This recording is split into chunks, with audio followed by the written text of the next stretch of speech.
Good morning, everybody. Is the presentation visible to everyone? Yes, ma'am. Yes, ma'am. Okay. Yesterday we had seen common neonatal disorders.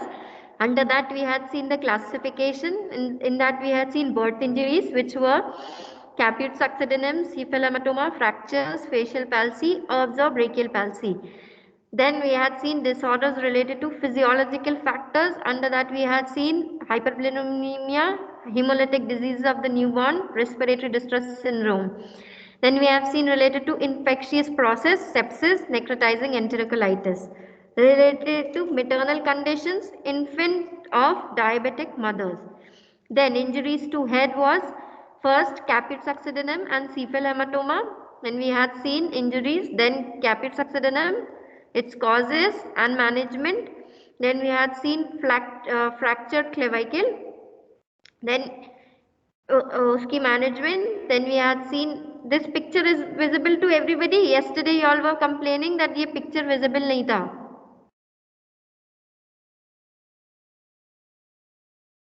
Ma'am, Facial visible है. paralysis में हाँ. So this picture yesterday, I don't know how it was not visible. You can see one side of the face, जो affected side है वो response ही नहीं कर रहा है, कोई response ही नहीं है उस side पे, और वो side का eyes भी close है, आंखें खुला दिख रहा है किसी जगह, कोई सा side को और एक side का बंद है, जिस side का is open is the affected side. This side which is the left side of the child, ये affected है क्योंकि ये साइड की eyes is also not closed पूरी तरह से, यहाँ का देखो बंद है ना, यहाँ का खुला है. Then talking about earth palsy, we had seen its management. We had seen from today we had seen hemolytic diseases of the newborn. I hope this is clear to you all. RH compatibility, RH negative and RH positive we had seen. After that we had seen the prevention. Today we have to see neonatal or neonate respiratory distress syndrome, which is also known as hyaline membrane disease. Do make sure you see it very clearly, क्योंकि कभी कभी exam में RDS नहीं पूछते हैं, respiratory distress syndrome, they ask hyaline membrane disease. Throw some light on hyaline membrane disease, or they can ask explain hyaline membrane disease. So that is neonatal or neonate respiratory distress syndrome. It is what RDS or respiratory distress syndrome occurs primarily in premature infants. Incidence is inversely related to the gestational age. Incidence किससे related है? Related to the gestational age as well as the birth weight of the particular child or infant. RDS, it occurs in approximately 60 to 80% of infants less than 28 weeks of gestational age, and 15 to 30% of those between 32 to 36 week. 5% उसमें होता है जो 37 weeks and beyond है, and जो term के बच्चे हैं यानी जो टाइम पे बर्न हुए हैं उसमें कितना होगा? It is very rare in the babies who are born at term. Next is condition. Condition means neonatal respiratory distress syndrome or hyaline membrane disease. It occurs due to lack of pulmonary surfactant. क्यों? Because of the immaturity of the lungs. अब surfactant क्या करते हैं? They helps in reducing the surface tension of the alveoli. जब भी जो surfactant है is deficient in the alveoli, तब alveoli जो होते हैं alveoli expiration के टाइम में collapse हो जाते हैं. Then the pulmonary immaturity of the fetal lung can be assessed by determination of lecithin in the ratio in the lecithin sphygmomyelin ratio in the amniotic fluid. Amniotic fluid के time में जब आप chorionic villi sampling करते हैं और एमनियोसिंथेसिस करते हैं, वो टाइम में आप जब एक्सट्रैक्ट करते हो वो टाइम में रेशियो लेसिथिन एंड स्फिग्नोमेलिन की ratio in the amniotic fluid वो बताती है दैट पल्मोनरी इमेच्योरिटी है या फिर नहीं. Then LS ratio, which mean lecithin and sphygmomyelin ratio, is 2 or more suggestive of adequate lung maturity. या तो 2 होगा या उससे ज़्यादा, या फिर अगर 1.5 से कम है तो उसका मतलब है कि the particular infant is associated with hyaline membrane disease. HMD is hyaline membrane disease और respiratory distress syndrome. Then talking about the clinical features, characterized by a triad of, मतलब 3 चीजें एक साथ मिलती हैं आपको RDS के चिल्ड्रन में, दैट इज ट्रायड. 3 चीज साथ में मिलेंगी, tachypnoea, expiratory grunting and inspiratory retractions in preterm children. Tachypnea किसी को पता है? What do you mean by tachypnea? Tachypnea, bradypnea. Tachypnea क्या होता है?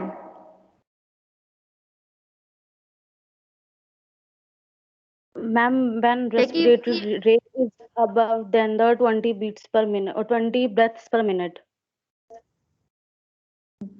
Tachypnea means ज्यादा है कि कम है?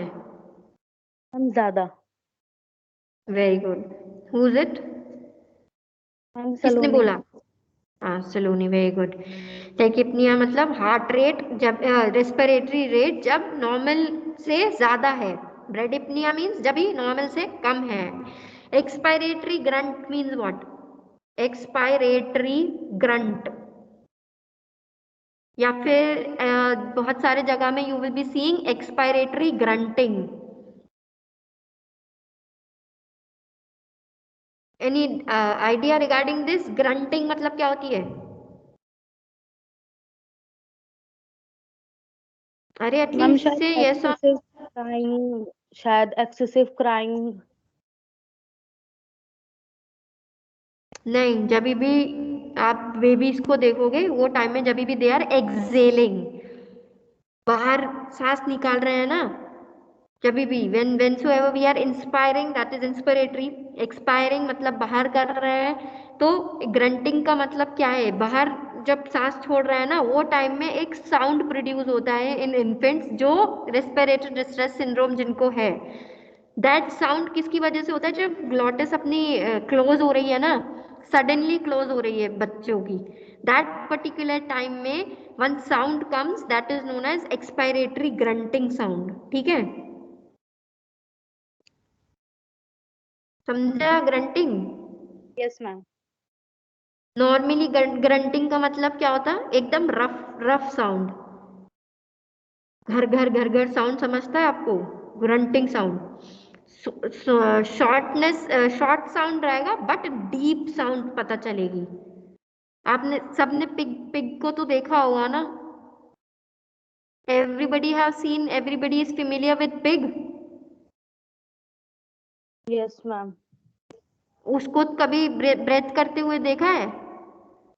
इतना जोर जोर से आवाज आता है ना. That in simple words you can understand expiratory grunting. और ग्रंटिंग का मतलब वही साउंड है जो पिग नॉर्मली अपने लिए लेता है. अपना means whenever the pig is breathing, inspiring और एक्सपायरिंग, वो सूसू करके साउंड निकालता है. That particular sound is a grunting sound.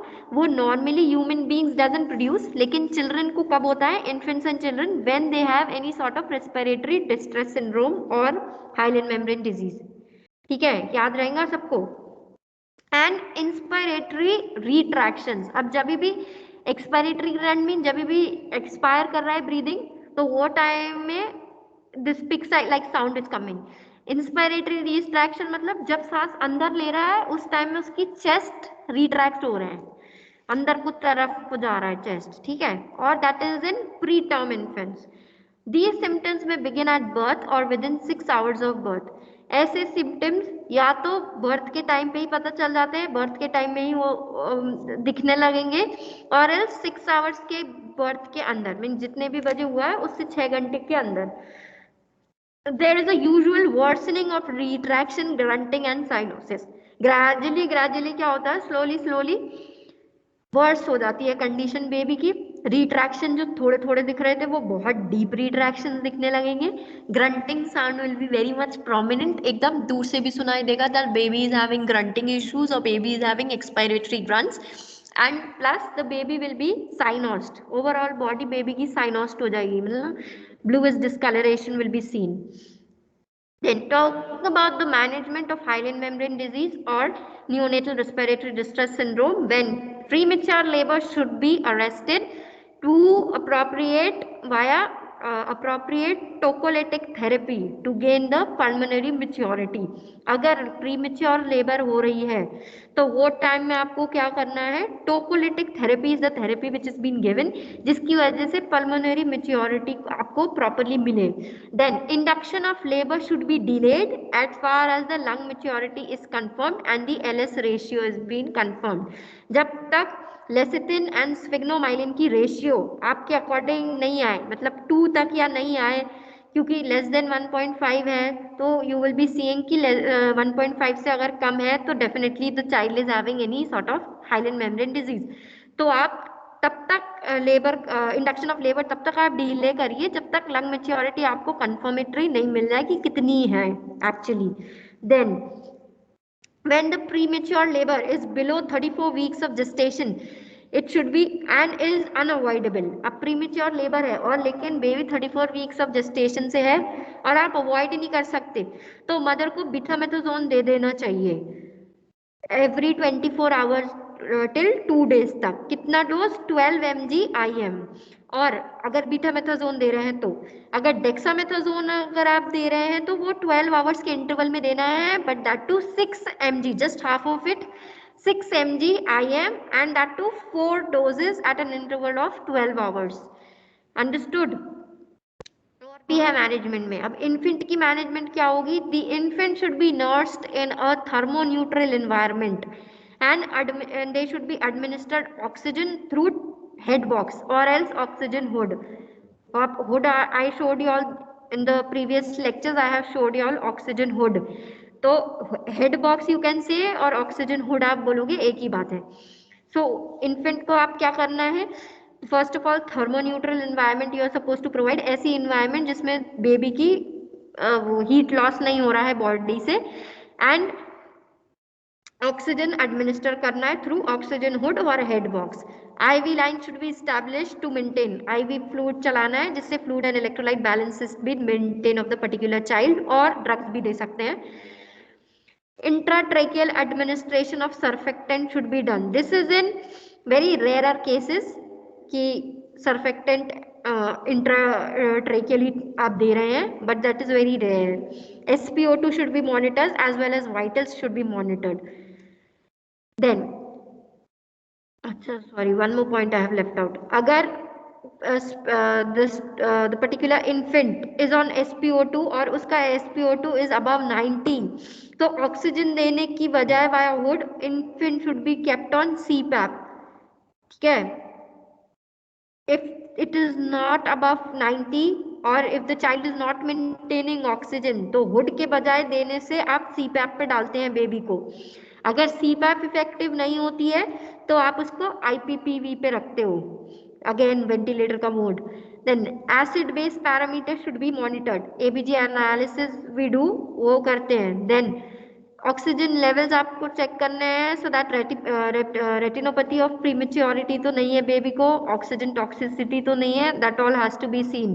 Then talking about the antibiotics, antibiotics देना है अगर इन्फेक्शन बहुत ज़्यादा बढ़ गई है बेबी के बॉडी में दैट पर्टिकुलर टाइम, और specially in the lung area.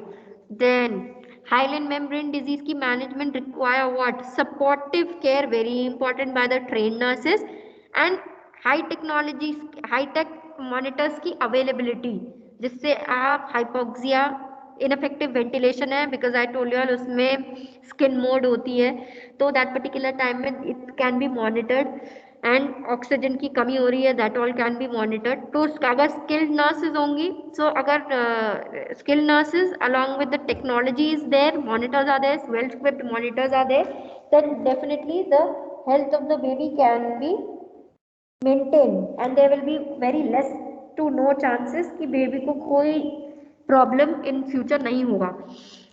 Talking about the next, अब नर्सिंग मैनेजमेंट में along with the care how you can give again in hyaline membrane disease में कैसे करेंगे आप, effective ventilation and oxygen therapy very important. बाकी तो temperature और nutrition and everything will be coming later on. सबसे पहले is important like effective ventilation और oxygen therapy so that the baby is out of tachypnoea, ब्रेडिपनिया या फिर जो भी बेबी को हो रहा है और एल्स साइनोसिस, ये सब से the baby is been prevented. So talking about the first, which is equipment should be ready and in the working condition. जो भी equipments we are using, they should be ready and it should be in a working condition, not last minute में when the baby is having the issue, वही time में preparation नहीं करना है, isn't it? Beforehand से you should be prepared. Oxygen must be warm and humidified, humidified होना है, warm होना है, ऐसे नहीं कि पहले से किसी का यूज किया हो या फिर कभी कभी there are no much patience तो लास्ट वाला दे दिया आपने, वो that is not been used many at times from the hospital sectors and it is all rusted, so that should be prevented. Then the condition of the infant can change in a fraction of a second. एक second के अंदर the condition of the baby is being changed or the infant is changed.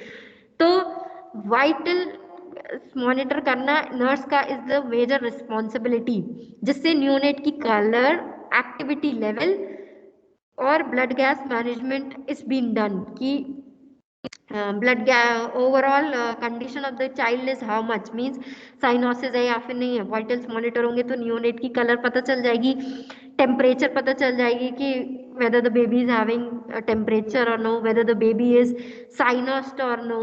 Oxygen देने के तुरंत बाद you are supposed to check how is the particular condition of the baby, oxygen देने से पहले कैसी थी और ऑक्सीजन देने के बाद क्या हो गई. Then optimum environmental temperature, important role nurse कैसे प्ले करती है यहाँ पे, because surrounding temperature is also maintain. I told you all the other day कि एनआईसीयू की क्या टेम्परेचर होनी चाहिए and you should match the temperature with the particular baby's condition. Then adequate nutrition is to be provided. Like these type of babies, they are already preterm, they have a respiratory distress syndrome, so they are not good suckers and swallowers. तो उनको sucking problem होती है, suck नहीं कर पाते properly and they have very weak suck or else weak swallow. तो वो time में उनको क्या करना है आपको, वो टाइम में you are suppose to give adequate nutrition. How? Via gavage feeding, tube feeding से आप दे सकते हैं.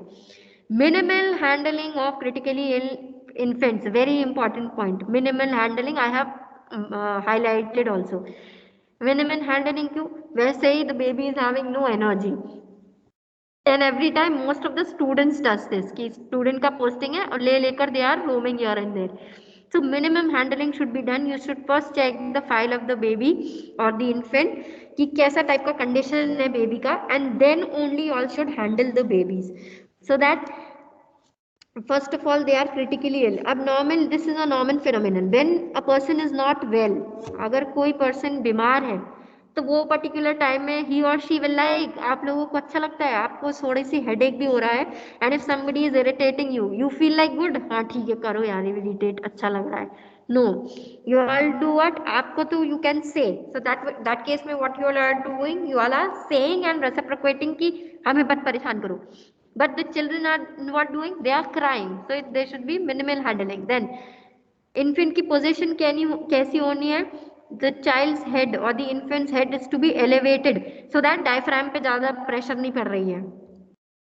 Then is it clear till here? Yes ma'am. Then we will see necrotizing enterocolitis. I hope you all remember I have taught this in low birth weight infants कि NEC है क्या.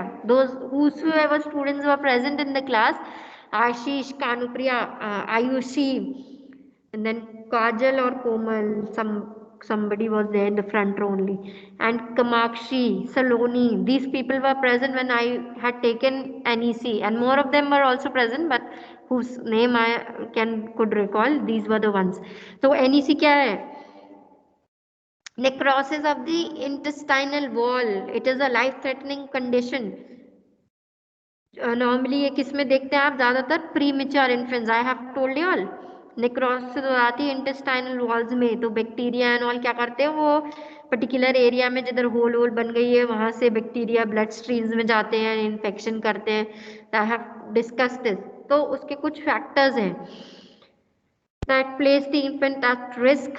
क्या क्या है?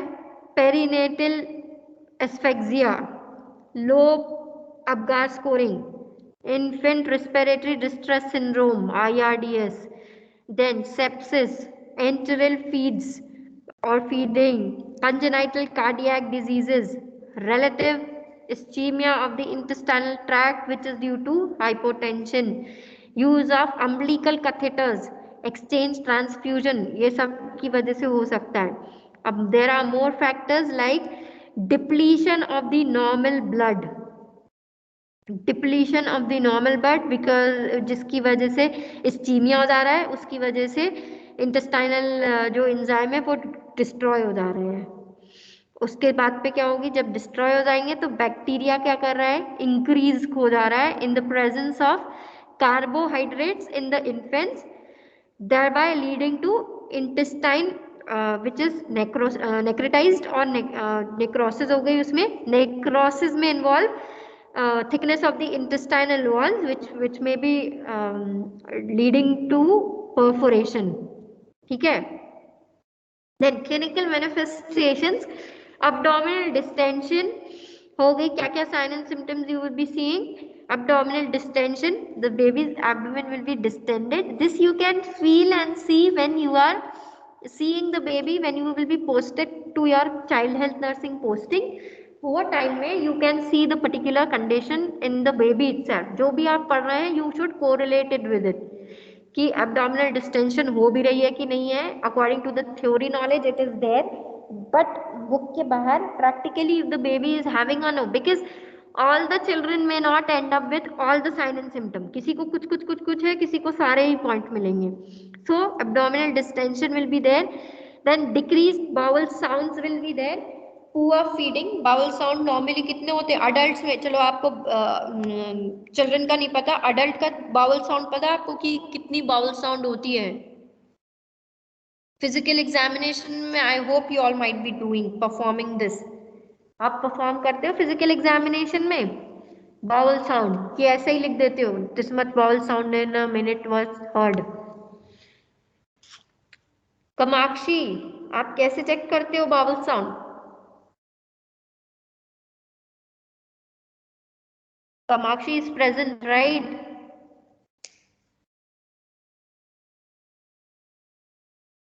Kanupriya.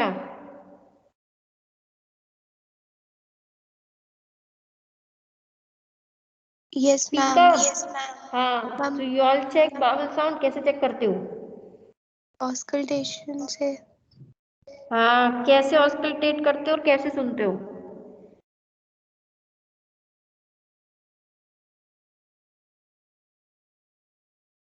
Don't read from Google, net and all and tell. अगर पता है तो you say yes, नहीं पता है तो directly say no. No, ma'am. Net से क्यों पढ़ा फिर? Simply you tell आपको नहीं पता है.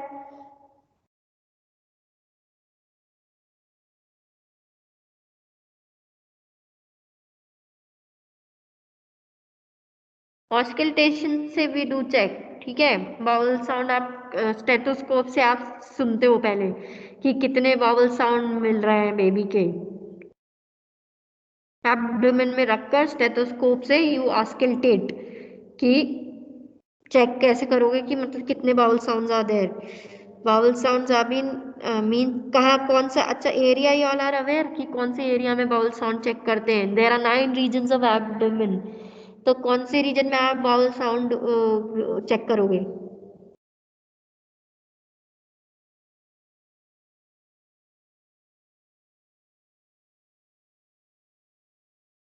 कल पढ़ के आना है बाउल साउंड. आप if you will search in Google also, तो गूगल नहीं आप यूट्यूब में चेक करना that bowel testing, abdominal examination या फिर असेसमेंट ऑफ द बाउल, ऐसे करके आप सर्च करेंगे तो मिल जाएगा. और नॉर्मल बाउल साउंड का एक मेडिकल टर्म है, उसको क्या बोलते हैं? बाउल साउंड को एक और नाम दिया है, तो वो नाम क्या है? बी से कुछ नाम होता है, बॉर्बो something. I have told, given the hint. आप बस देख के आना कि क्या बोलते हैं एग्जैक्टली. ठीक है.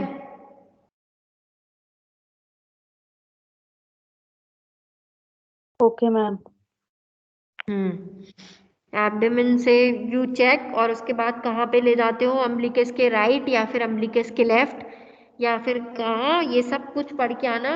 about the vowel sound. Talking about the next, तो vowel sound जितना भी रहता है, जब vowel sound पढ़ के आएंगे आप तो tomorrow remind me, I will tell you all कि कितना रहता है in children, कितना रहता है in adults. तो vowel sound, whatever vowel sound will be seen in a minute, वो naturally it will be decreased in children or infants with NEC, which is necrotizing enterocolitis. Then poor feeding, अब definitely intestine तो proper function कर रहा नहीं है, वो time में feeding will be poor, gastric residuals will be increased, then blood streak bile vomiting, blood stained bile vomiting होगी, bile vomiting होगी लेकिन it will be blood stained, और स्टूल भी होगा, that will also be bloody और mucoid, mucus से भरा होगा या तो फिर ब्लड से. Then nursing management, as soon as the particular kid has been diagnosed or particular infant has been diagnosed as necrotizing enterocolitis, oral feeds are made to discontinue. Oral feed को discontinue करते हैं लेकिन peripheral feeds देते हैं, यानी कि IV fluids देंगे but oral feeds को डिसकंटिन्यू करते हैं. Then palpation of the abdomen, abdominal girth every day check करते हैं, पैल्पेट करते हैं एब्डोमेन को और एवरी डे एब्डोमिनल गर्थ को मेजर करते हैं. Bowel sound every day monitor करते हैं. TPN is been started. What is TPN? TPN की फुल फॉर्म क्या है? Anybody is aware? Please don't waste time. अगर पता है तो say yes, if you don't know say it no. TPN क्या है? Total parental nutrition. हाँ, very good. Whosoever said that is total parental nutrition. आपने TPN कभी किसी को लगे हुए देखा है? कैसे कलर का Yes, होता है ma'am. टोटल? कैसे कलर की होता है? मैम उसमें पार्टीशन होता है, 3 पार्टीशन होते हैं और व्हाइट कलर का सब्सटेंस होता है. Very good. Partition is there in some सब में नहीं होता है बट हाँ there will be what you call white colour का substance. It is a very huge. कितना ml का होता है वो? अप्रोक्सीमेटली एनी आइडिया कितने ml, कितने लीटर का होता है वो इतना बड़ा? मैम अभी तो याद नहीं है. Who have answered this? Ma'am Saloni. Saloni. You are correct that it's a very big bag. लेकिन कितना सोल्यूशन कंटेन करता है, उसमें क्या क्या होता है उसके अंदर? Why you give TPN? TPN आप क्यों देते हो? जिससे कि द पर्टिकुलर चाइल्ड और पर्टिकुलर पर्सन की नीड्स पूरे हों. कौन सा नीड्स? Nutritional needs. ठीक है, न्यूट्रिशन, कैलोरीज ये सब उसमें मिलती है. उसमें कार्बोहाइड्रेट्स रहता है in the form of what? Glucose के फॉर्म में रहता है, फैट रहेगा, प्रोटीन रहेगा, वाइटामिन रहेंगे, मिनरल्स रहेंगे. प्रोटीन तो सबसे ज्यादा यू कैन सी. ठीक है. Then talking about the next,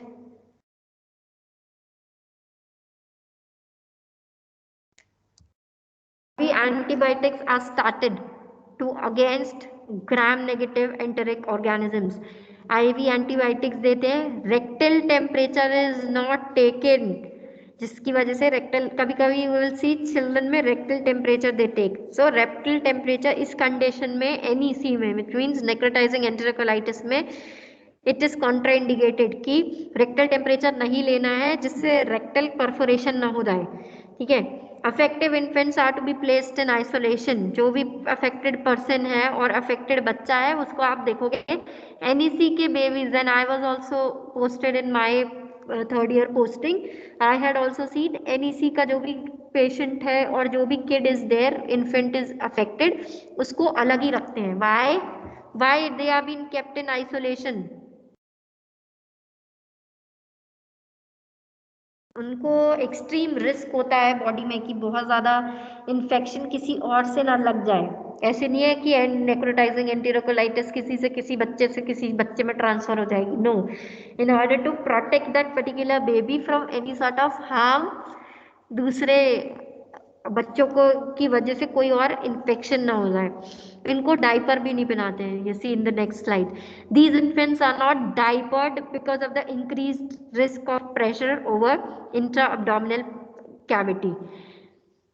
तो उनको डायपर भी नहीं पहनाते हैं, और if somebody is putting the diaper also they are not covering it, so as to just to prevent, in the hospital sectors you will be seeing कि just to protect the baby's particular bed, infant's bed from getting soiled, वो खराब होने से बचाने के लिए that particular person or that particular nurse wraps around the wraps around the diaper in the baby's genital area, but they make sure that they don't tie it, जिसकी वजह से abdominal pressure ना पड़े. These infants are nursed on their back as much as possible to reduce the external pressure on the abdomen. Usually आप देखेंगे babies or infants they get comfort when they are lying in prone position. KMC याद है आपको, kangaroo mother care, उसमें I have showed you all the position, frog like position, एकदम उल्टा prone position में they are lying, and normally also not even in KMC prone position में the babies do like the position very much. Every baby they feel comfort, लेकिन NEC is a condition, इसमें abdomen पे pressure ना पड़े, इसीलिए आप prone position babies को नहीं देते हैं. Sorry, if any sort of surgery is being done, so post operatively as the suture line is close to the stoma, so measures should be taken to avoid any infection to the suture line. अगर कोई operation हुआ है that is normal, तो वो time में जो operation site में जहाँ सूचर लगा हुआ है वहां पर भी सी कि कोई सॉर्ट ऑफ इन्फेक्शन ना हो, so cleaning of that particular area is to be taken in mind or kept in mind. Fecal matters can be drained into urine collecting devices. Fecal matter जो है, stool and all is there, it should be drained into the urine collecting devices. जो जिधर urine collect करते हैं उसमें drain कर देना है.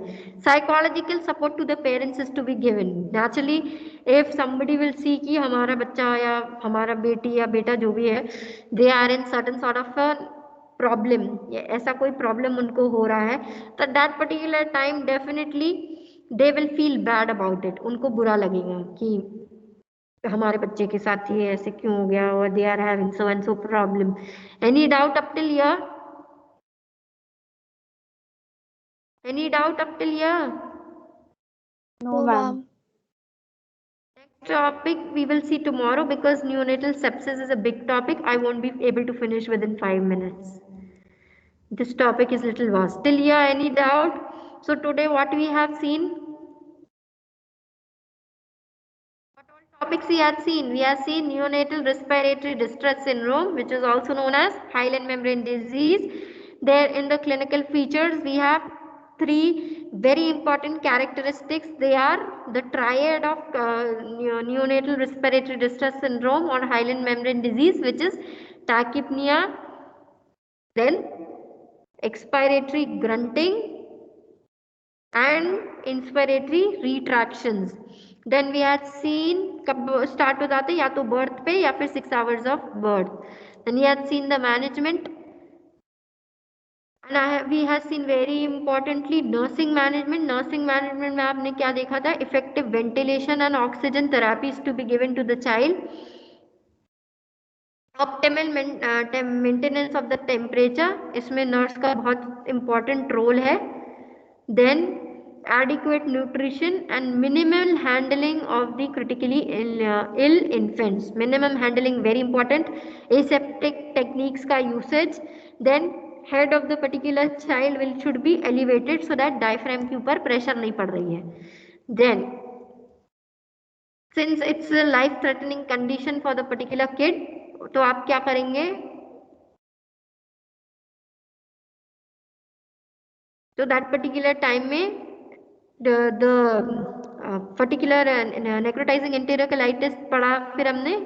This is a this thing life threatening condition जिसकी वजह से diagnosis and there is an increased risk of prematurity in the children. NEC का importance किस में है? सबसे ज़्यादा premature infants को ज़्यादा इफेक्ट करता है, intestinal defect or else even the respiratory distress syndrome. इसके कुछ factors थे which we had seen. Then we had seen how it is affecting.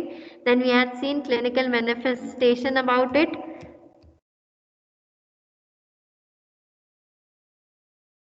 Finally, the management of it. exercise we will see tomorrow.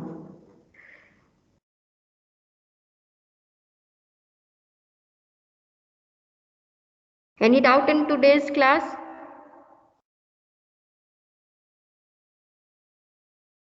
No, ma'am.